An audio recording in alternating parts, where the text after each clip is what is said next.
Boa noite. Boa noite. Feliz sábado. Que bom que você veio, que bom que você está aqui. Que bom que você veio para a reunião de amigos de Deus, de seguidores de Jesus, para a gente abrir a palavra dele e buscar ouvir a voz dele mais uma vez essa noite. É uma felicidade para mim estar aqui com vocês. Sempre que a gente abre a Bíblia, Deus fala através disso, e quando Ele fala, Ele cria realidades diferentes dentro de pessoas tão imperfeitas como nós somos. E ter a oportunidade de experimentar isso junto com vocês essa noite é um privilégio. Eu queria convidar você a, se você está com a sua Bíblia aí, já abrir lá em Ruth, hoje no último capítulo 4, mas antes de lermos esse texto, eu vou lembrar com você o que aconteceu durante esses dias aqui na história de Ruth. No sábado passado, a gente começou lá no capítulo 1, no iniciozinho da história dessa mulher, onde a gente nem conhecia Ruth, a gente conhecia Elimelec e Noemi. Um casal que estava experimentando fome, que estava experimentando uma seca, um momento de crise terrível em Israel, e eles saem de Belém, vão para Moabe, a terra dos inimigos de Deus. Ali eles ficam por 10 anos, e Elimelec morre. Os filhos de Noemi se casam com mulheres moabitas ali, passado algum tempo eles morrem também, e a gente vê que uma dessas mulheres, Ruth, ela se apega à sua sogra Noemi. Ambas viúvas agora decidem que vão voltar para Belém. Voltando para Belém, elas vão experimentar agora a dificuldade de uma vida de viúva dentro da terra de Israel. Ruth tem que trabalhar para poder sustentar agora Noemi, e providencialmente ela conhece um homem chamado Boaz. Elas descobrem que Boaz é um parente próximo de Noemi, e que Boaz pode usar uma função que a lei prescrevia, uma função chamada de resgatador. Boaz está apto para ser um resgatador, uma pessoa que vai comprar as terras de Noemi e que também vai cuidar dela e de Ruth. Então, no capítulo anterior, no capítulo 3, a gente viu que Ruth fez uma proposta para Boaz. Olha, Boaz, você pode ser nosso resgatador. Casa comigo e você então sustenta a mim, a Noemi. A gente vive junto a partir disso. Sei que você tem se afeiçoado à nossa família, a nós duas. E Boaz fala, olha, seria ótimo, mas tem um problema. Tem um parente mais próximo que eu. O direito de ser resgatador é dele. Se ele quiser, eu não posso fazer nada. Mas se ele não quiser, aí dá certo. A gente está acompanhando essa história, né? A gente ainda não soube o que aconteceu, como é que é esse diálogo, o que vai acontecer. A gente vai descobrir se dá certo, se não dá, no capítulo 4, no texto de hoje. Antes da gente ler, feche seus olhos, vamos falar com Deus. Querido Senhor, mais uma vez a sua palavra está aberta e os nossos corações também estão, para que o Senhor venha e fale conosco. Por isso nós te pedimos, mude as nossas vidas, Senhor. Nós não queremos mais ser os mesmos, nunca mais. Em nome de Jesus. Ruth capítulo 4, nós vamos ler do versículo 1 até o versículo 12. Diz assim, Boaz foi até o portão da cidade e sentou-se ali. Depois daquela conversa com Ruth e daquele anticlímax, a animação de Ruth de que provavelmente Boaz aceitaria, eles iriam se casar e seriam felizes para sempre, né?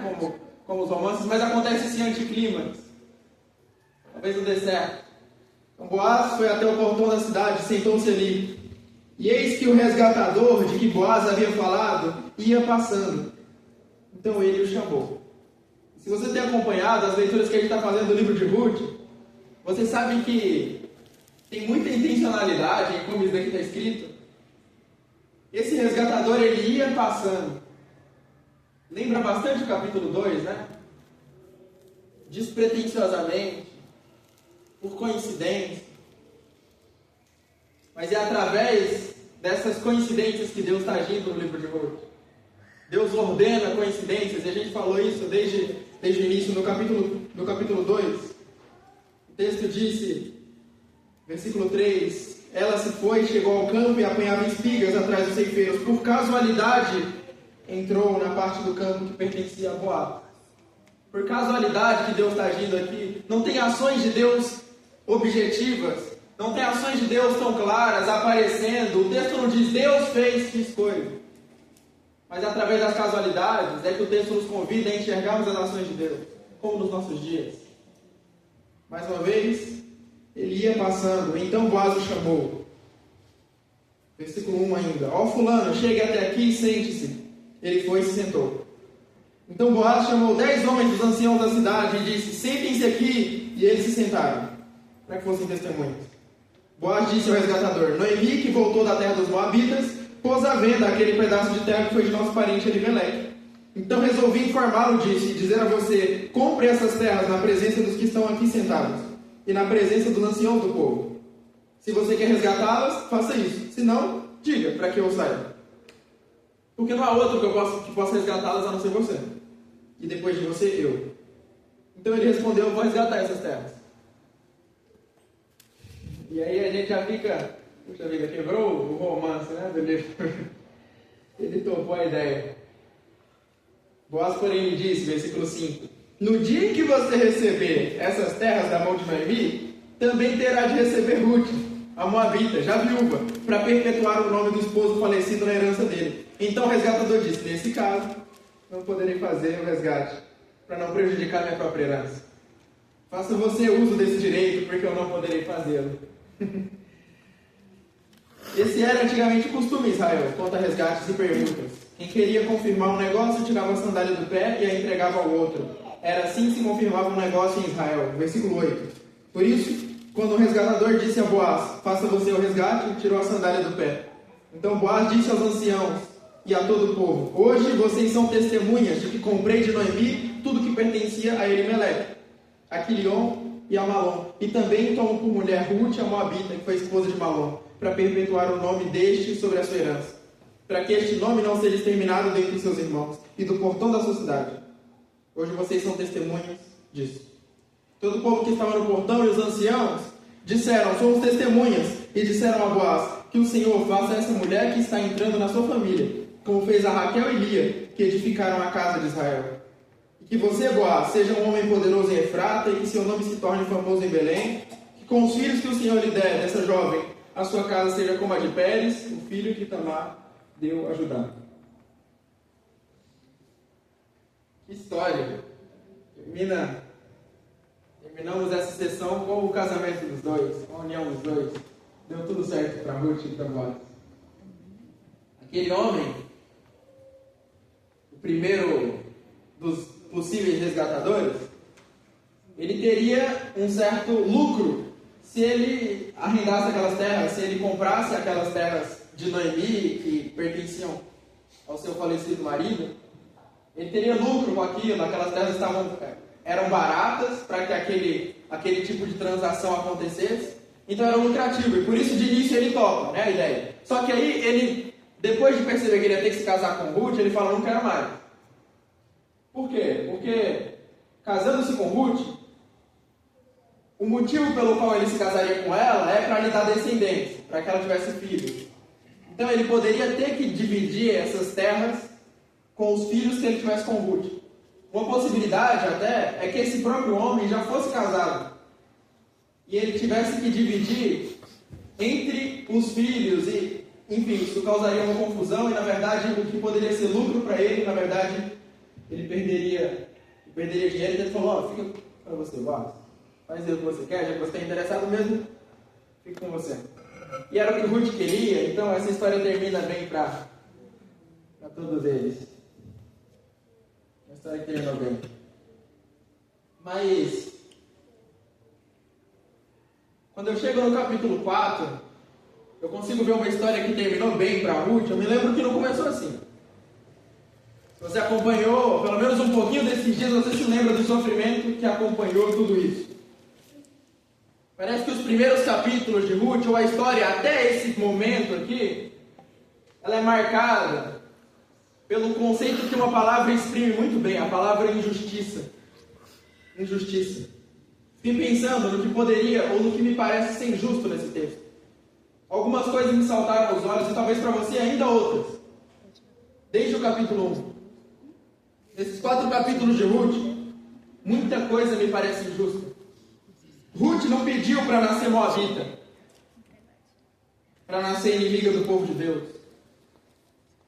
Ruth não foi parte dos que negaram alimento a Israel. Se lembra? Porque os moabitas eram inimigos do povo de Deus? Porque lá no passado, alguns moabitas negaram alimento a Israel na época que Israel vagava no deserto. Mas Ruth não estava lá. Ela simplesmente nasceu moabita, mas ela nem fazia parte daqueles que negaram alimento a Israel. Ao contrário, no livro, ela vai ser aquela que vai dar alimento. Ruth também não foi uma das que prostituíram o povo, que era o segundo motivo pelo qual o povo de Deus tinha que se afastar dos moabitas. Porque em um determinado momento as mulheres moabitas se prostituíram junto com o povo de Israel. Deus pediu afastamento, mas Ruth não era culpada disso. Ruth não estava entre essas mulheres. Ruth nasceu muitos anos depois. Ruth não pediu que seu sogro morresse, Elimeleque, no início da história. Ruth não era culpada disso também. Ruth não fez nada para que o seu marido morresse. Ela também não era culpada disso. A gente nem escolhe quem morre. Mais uma injustiça para a conta de Ruth, da vida dela. Ruth não fez nada para que a sua sogra a enxergasse como uma ninguém. Quando a sua sogra está andando com ela, ela diz: eu estou andando como se fosse sozinha. Ruth não adiantava de nada, não valia de nada aos olhos de Noemi, à primeira vista. E Ruth não fez nada, além de ser simplesmente leal e fiel à sua sogra, para que merecesse isso, injustiça. Ruth não fez nada também para ser rejeitada em Israel. O texto diz que quando ela volta, o texto nos deu a entender, quando a gente estava no capítulo 2, de que ela é maltratada em Israel também. Ela não é bem vista. A primeira pessoa que dá valor para Ruth é Boaz. Ruth não fez nada para merecer isso, ao contrário. Ruth não merecia se submeter ao trabalho humilhante para ela ter que comer. E a forma com que ela estava se sustentando em Israel era um trabalho humilhante. Até chegar no capítulo 4, amigo. A vida de Ruth é uma vida de injustiça. Baseada em injustiça. Isso me lembra, não de circunstâncias muito distantes da nossa, mas que a nossa própria vida pode ser analisada por uma ótica de injustiça também. Quantos de nós já não nos sentimos injustiçados? Quantos de nós não somos de fato injustiçados?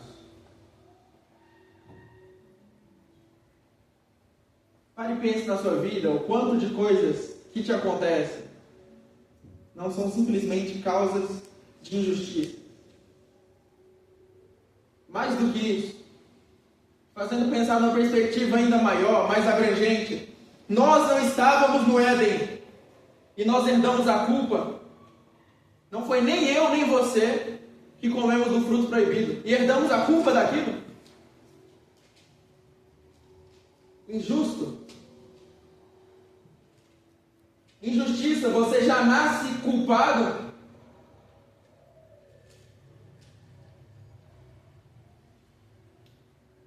Sofrimento, tristeza, muitas das vezes causados por nós, outras vezes não. Injustiça. Palavras que entraram no nosso vocabulário de maneira injusta, que são invasores injustos: saudade, distância, dor, angústia, medo, choro, lágrimas, ansiedade, tudo consequência do pecado. Injustiça. Injustiça. Há algum tempo eu reassistia um documentário que a primeira vez que eu vi mexeu bastante comigo. Pouco tempo atrás eu tive vontade de assistir aquilo. Parece que toda vez que eu vejo, me faz me sentir vivo humano e me dá aquele senso de tem coisa errada nesse mundo, de tristeza e de o mundo é injusto. É um documentário chamado O Caso Gabriel Fernandes. Não sei se você já ouviu falar. Gabriel Fernandes nasceu em 20 de fevereiro de 2005, na Califórnia. A mãe dele, chamada... É um nome bastante difícil, tá? Freu Fernandes. Tentei. A senhora P. Ela tinha histórico de negligência com outros filhos que ela teve. Gabriel passou a maior parte da sua infância sendo criado por parentes. Primeiro um tio-avô, seu companheiro, e seu companheiro, era um casal gay. Depois os avós. Familiares afirmavam que ele era uma criança bem alegre, bem cuidada, esses que cuidaram dele por grande parte da sua infância. Mas em setembro de 2012, aos 7 anos, a sua mãe conseguiu novamente a sua guarda, apesar das preocupações que a família tinha em relação a isso. Eu precisei anotar para eu conseguir listar tudo o que aconteceu com esse menino. Se você tiver a oportunidade, assista isso, para que isso, de alguma forma, seja ainda mais intenso do que essa simples lista de violências. Foram 8 meses de tortura, de setembro de 2012 a maio de 2013. Durante aproximadamente 8 meses, Gabriel sofreu abusos praticamente diários. Espancamentos repetidos, socos e chutes, golpes com cintos, golpes com objetos, ferimentos provocados por arma de pressão, deixando projéteis alojados no seu próprio corpo. Uma criança de 7 anos. Queimaduras por cigarro, dezenas de queimaduras encontradas na sua cabeça de cigarro. Sua mãe e seu padrasto faziam isso. Queimaduras com objetos aquecidos, spray de pimenta usado contra ele, mordidas, agressões que resultaram em múltiplas fraturas, tortura psicológica, que ele era constantemente chamado de gay de uma maneira pejorativa, ele era punido por brincar com bonecas, ele era obrigado a usar roupas femininas como forma de humilhação, ele sofria insultos constantes, ele era isolado dos seus irmãos, os agressores, seus pais, seu pai, sua mãe e seu padrasto, riam dele enquanto torturavam, segundo o testemunho dos seus irmãos.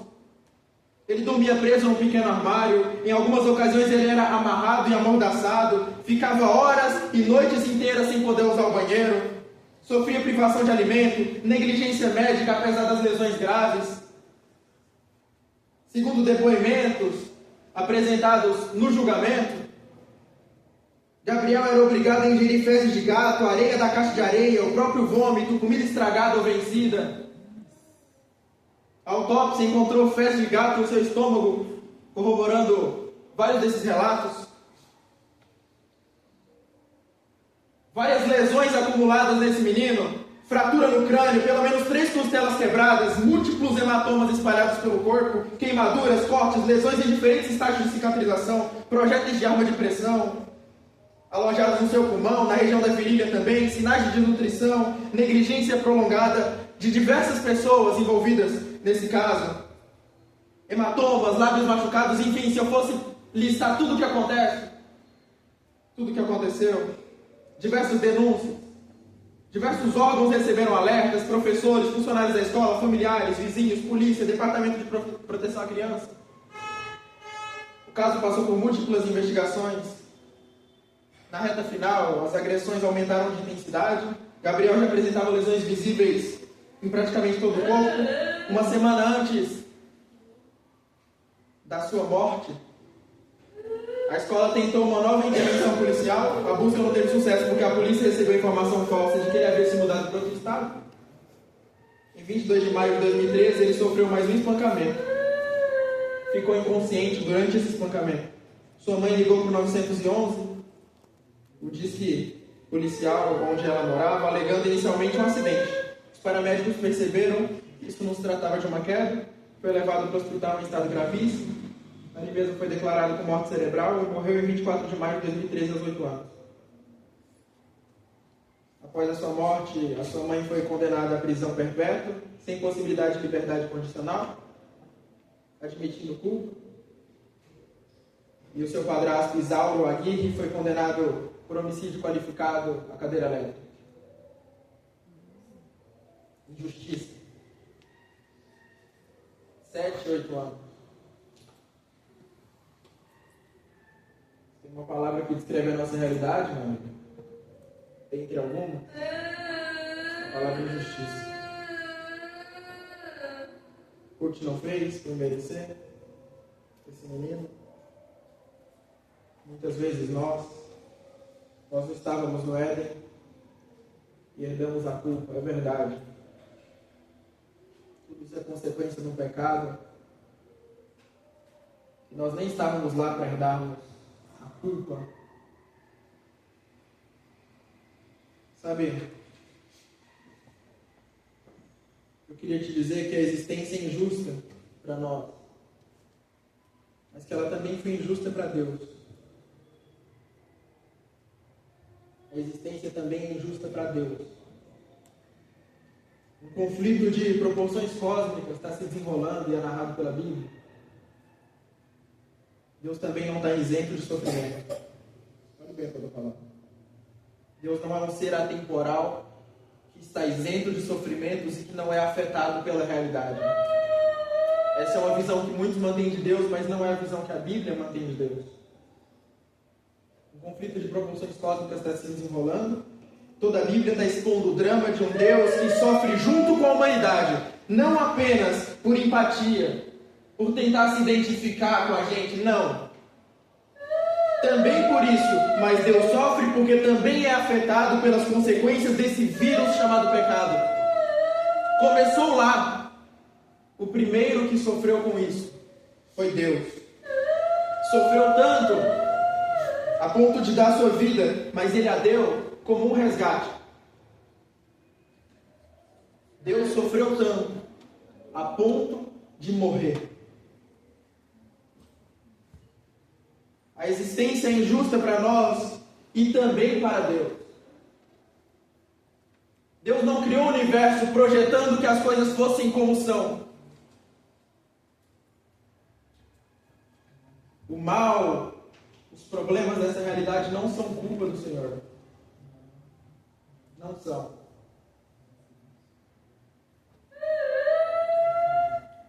Mas isso não é o final da história. É verdade a frase que eu mencionei no início. Nós não estávamos no Éden e herdamos a culpa. É injusto. E também foi injusto para ele. Mas Deus escolheu amar para além da injustiça. Nós não estávamos no Éden e herdamos a culpa, mas nós também não estávamos no Calvário e herdamos a graça. Amém. É injusto para nós e foi injusto para ele, mas através da injustiça dele nós podemos ter justiça nas nossas realidades. Nós podemos herdar a graça. Como Ruth, depois de uma vida completamente injusta, chegou o momento de herdar a justiça através da graça.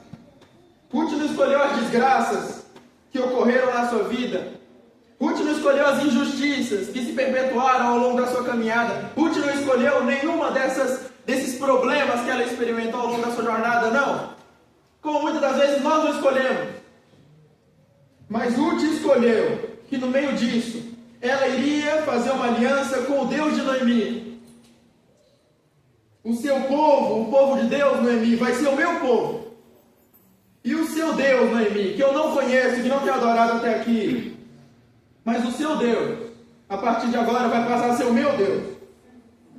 Ruth não escolheu as desgraças, mas escolheu andar com Deus.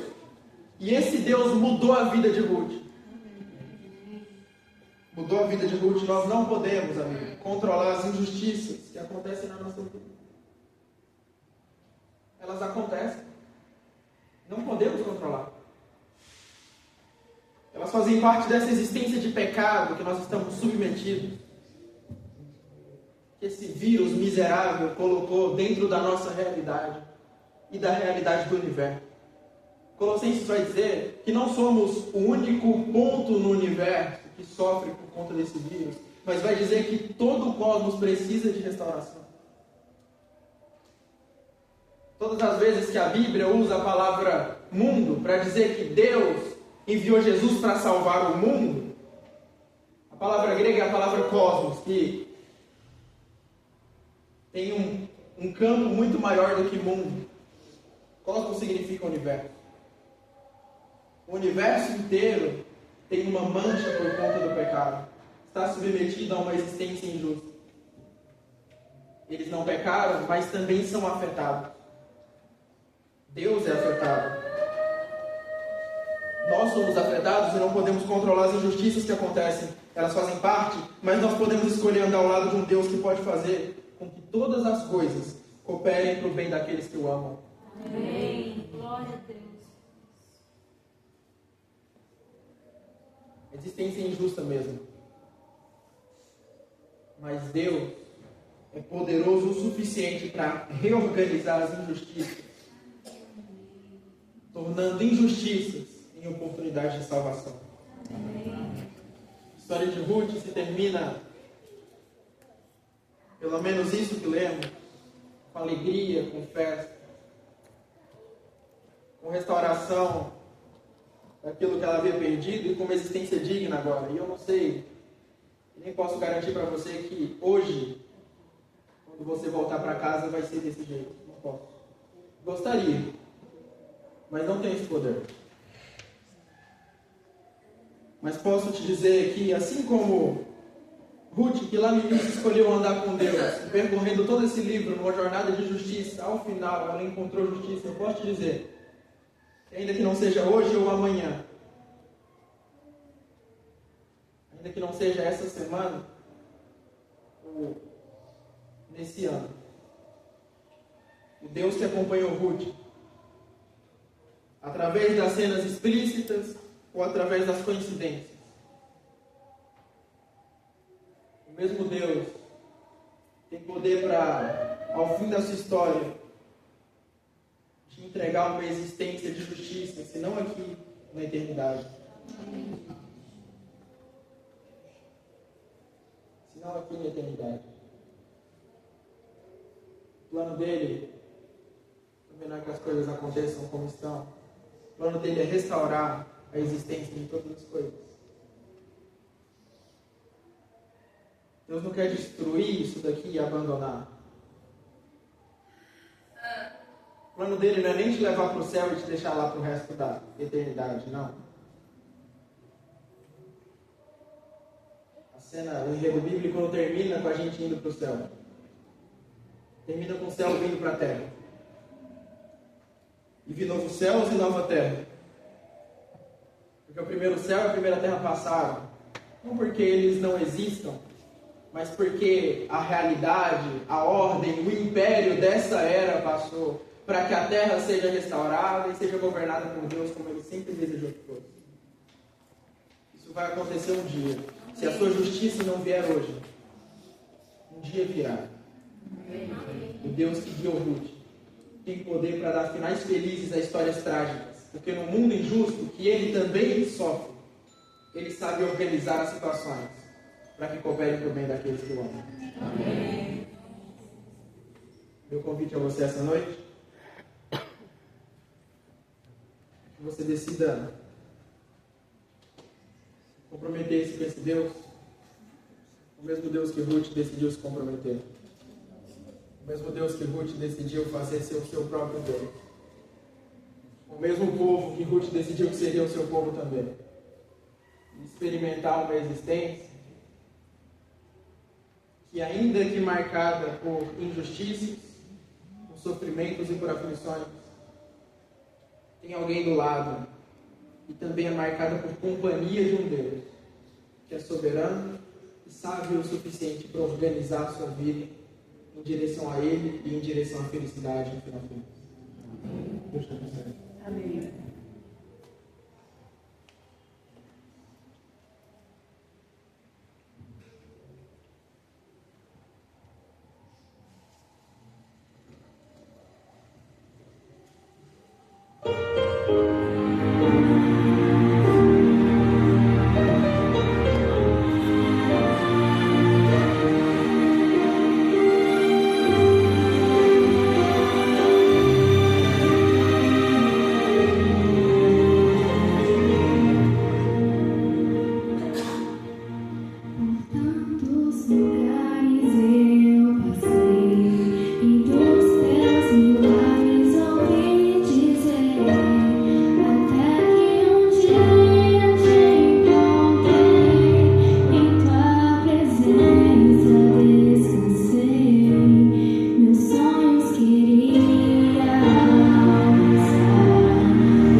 Eu e você não estávamos no Éden, herdamos a culpa.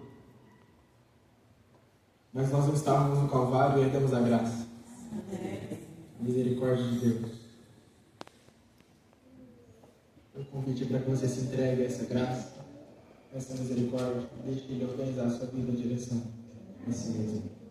Feche seus olhos, Senhor.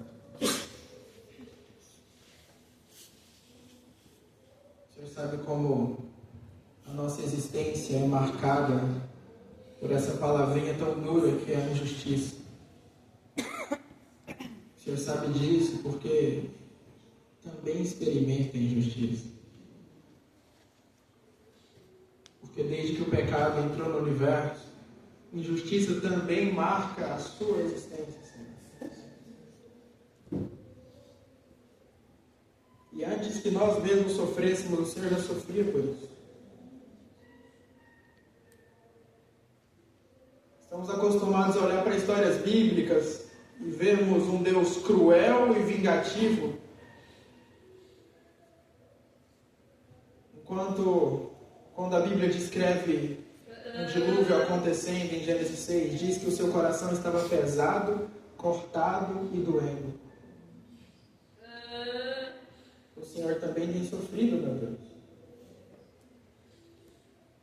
E que bom é saber que não estamos sofrendo sozinhos nessa existência, enquanto um Deus nos observa de cima, apenas dando ordens. O Senhor também sente. Obrigado por compartilhar da nossa dor, por compartilhar, Senhor, de muitas das nossas tristezas. E por esse motivo, como o Hebreus diz, pode nos auxiliar nisso, porque o Senhor também sente. Obrigado, Senhor, porque o Senhor não é um psicólogo que está de trás de uma mesa e apenas estudou os acontecimentos e está nos dando dicas de algo que nunca passou. Mas o Senhor é alguém que veio a essa terra, enfrentou nossas dificuldades na pele e por isso nos proporciona a solução para elas. Temos uma vida marcada por tristezas, decepções, desilusões, injustiças, meu Deus. Mas queremos nos agarrar nessa graça tão grande que pode reorganizar todos os eventos trágicos para que cooperem para o bem daqueles que te amam. Amém. Essa igreja te ama. E te pedimos, meu Deus, reorganize então a nossa vida, os eventos trágicos da nossa existência, de modo que nós encontremos a justiça no final dessa história. Amém. Esse é o pedido do seu povo. Em nome de Jesus. Amém.